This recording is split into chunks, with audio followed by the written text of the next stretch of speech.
नमस्कार. आज 23 जानेवारी सुभाषचंद्र बोस यांची जयंती.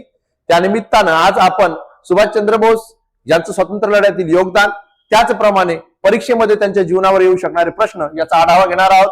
आजची आपली हेडलाईन आहे सुभाषचंद्र जानकीनाथ बोस. तर बघूया मग सुभाषचंद्र बोस यांचा जन्म केव्हा झाला. तर उत्तर असेल 23 जानेवारी 1897. आणि सुभाषचंद्र बोस यांचा जन्म कोणत्या ठिकाणी झाला असा जर प्रश्न आला तर त्याचं उत्तर असेल कटक, आणि सध्याचं राज्य आहे ओडिसा. सुभाषचंद्र बोस यांच्यावरती त्यांच्या आईचा खूप प्रभाव होता. त्यांच्या आईचे नाव होते प्रभावती देवी. सुभाषचंद्र बोस यांच्या पत्नीचे नाव काय होते असा जर प्रश्न आला तर त्याचं उत्तर असेल एमिली शेंगल. एमिली शेंगल या ऑस्ट्रिया देशाच्या होत्या आणि त्यांनी सुभाषचंद्र बोस यांना त्यांचं जीवनी लिहिण्यामध्ये खूप मदत केलेली आहे. ज्या पुस्तकाचं नाव आहे द इंडियन स्ट्रगल, ते पण आपण बघणार आहोत. सर्वात महत्वाचं म्हणजे सुभाषचंद्र बोस यांना नेताजी या नावाने ओळखलं जायचं आणि सुभाषचंद्र बोस यांना नेताजी ही पदवी राष्ट्रपिता महात्मा गांधी यांनी दिलेली आहे. सुभाषचंद्र बोस यांचे गुरु कोण होते तर सुभाषचंद्र बोस यांचे राजकीय गुरु होते चित्तरंजन दास. सुभाषचंद्र बोस यांनी काही दिवस काँग्रेसमध्ये सुद्धा काम केलेलं आहे आणि ते 2 वेळा काँग्रेसचे अध्यक्ष राहिलेले आहेत. सुभाषचंद्र बोस हरिपुरा आणि त्रिपुरी या काँग्रेस अधिवेशनाचे अध्यक्ष होते. हरिपुरी काँग्रेसचं जे अधिवेशन झालं होतं ते 1938 ला झालं होतं आणि त्रिपुरीचं जे काँग्रेसचं अधिवेशन झालं होतं ते 1939 ला झालं होतं. 1939 मध्ये सुभाषचंद्र बोस यांनी स्वतःचा एक राजकीय पक्ष काढला होता ज्याचं नाव होतं फॉरवर्ड ब्लॉक, आणि हा पक्ष 1939 मध्ये काढण्यात आलेला आहे, ज्याला तुम्ही पुरोगामी गट असं सुद्धा म्हणू शकता.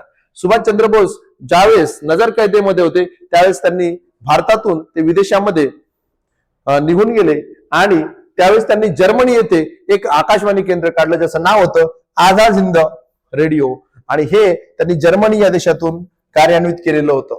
त्यानंतर सुभाषचंद्र बोस जपानला परत आले आणि जपान येथे रासबिहारी बोस यांनी स्थापन केलेल्या आझाद हिंद फौजेचं नेतृत्व त्यांनी स्वीकारलं आणि आझाद हिंद फौजेचे सरसेनापती झाले.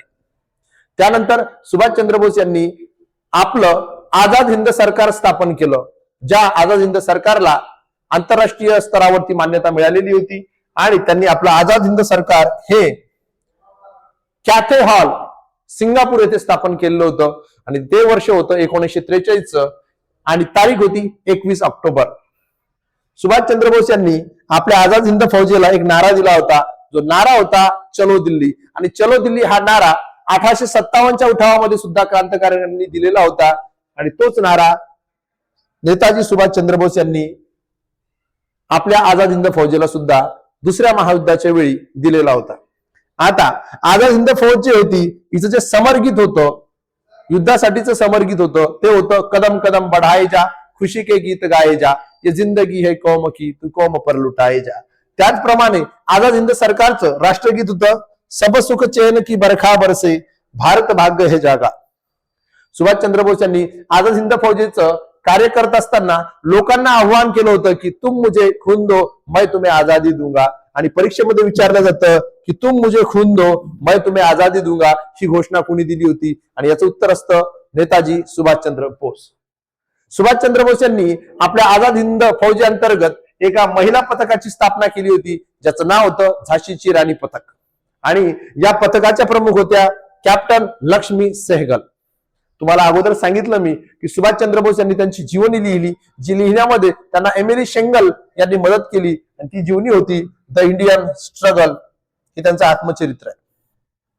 आझाद हिंद फौजेने अंदमान आणि निकोबार ही बेटे जिंकून घेतली होती आणि त्यांना सुभाषचंद्र बोस यांनी नाव दिलं होतं अंदमानला शहीद आणि निकोबारला दिलं होतं स्वराज्य.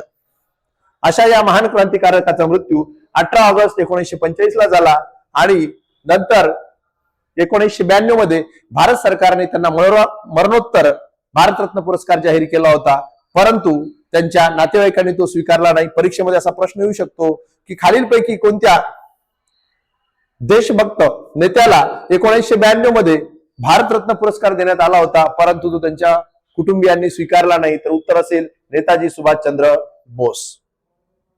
भारताचे आदरणीय पंतप्रधान नरेंद्र मोदी यांनी 23 जानेवारी जो की नेताजी सुभाषचंद्र बोस यांचा जन्मदिवस आहे तो राष्ट्रीय पराक्रम दिवस म्हणून घोषित केलेला आहे. म्हणून आपल्याला परीक्षेच्या दृष्टिकोनातून लक्षात ठेवायचं आहे की कोणत्या नेत्याचा जन्मदिवस हा राष्ट्रीय पराक्रम दिवस म्हणून साजरा केला जातो, तर उत्तर येतं नेताजी सुभाषचंद्र बोस. आणि तुम्हाला एक कमेंट करून सांगायचंय की अंदमान निकोबारवरील कोणत्या बेटाला नेताजी सुभाषचंद्र बोस बेट असे नाव देण्यात आले आहे. कमेंट करून सांगा. धन्यवाद.